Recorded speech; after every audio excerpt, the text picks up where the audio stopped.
It's a very interesting thing that is happening right now in our world economy and political scene. I've never ever seen crypto so close into take place. Believe or not, we are walking into a digital future. Hopefully, a new system, really decentralized system that could potentially play out the role of ownership and everything that I have been standing for the past years. But to understand crypto, you first need to understand what's going on.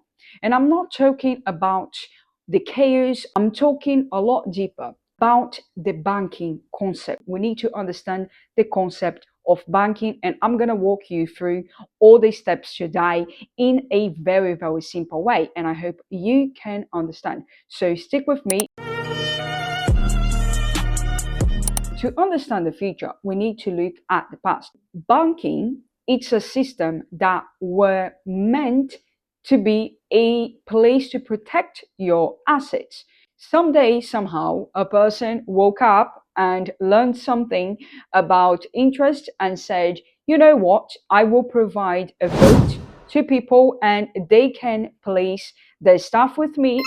They would pay me fee for it. The entire banking system is built and based on trust, but hasn't been here by accident. They spend a lot of money marketing, and they really preach really heavily into us until we definitely understand it. But the system banking, it's also correlated to the Fed, which is the petrodollar, and it goes back all to the same place. Let's assume that you had a bar of gold and you had nowhere to keep your gold, and you would give the bank this bar of gold and they would protect you, aka they would protect your asset, and you can get it back for a interest.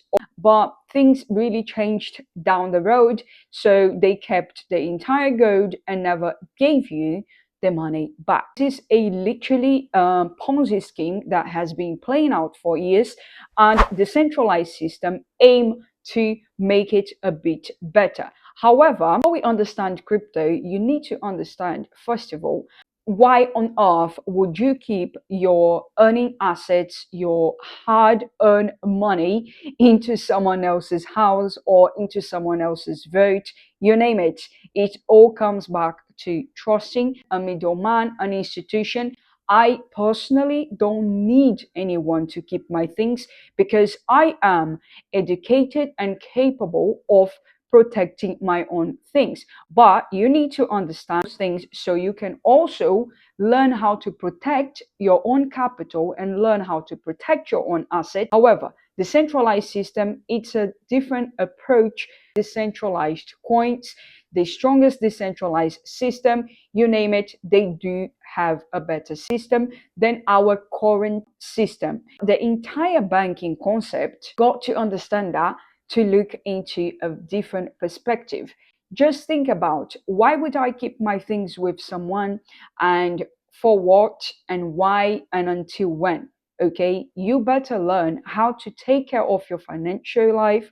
You better learn how to take care of your family than trusting people that have absolutely nothing to do with honesty. And also, when you lend them your assets, they have the right to go and lend to the government and then lend to other people, so other people can also play with your asset while you keep your assets, aka at the safety of the bank. That's pretty much, in a simple term, how banking works. To understand blockchain, we need to understand the old ways. Clearly, has never been so proved that this system, it's absolutely a crap.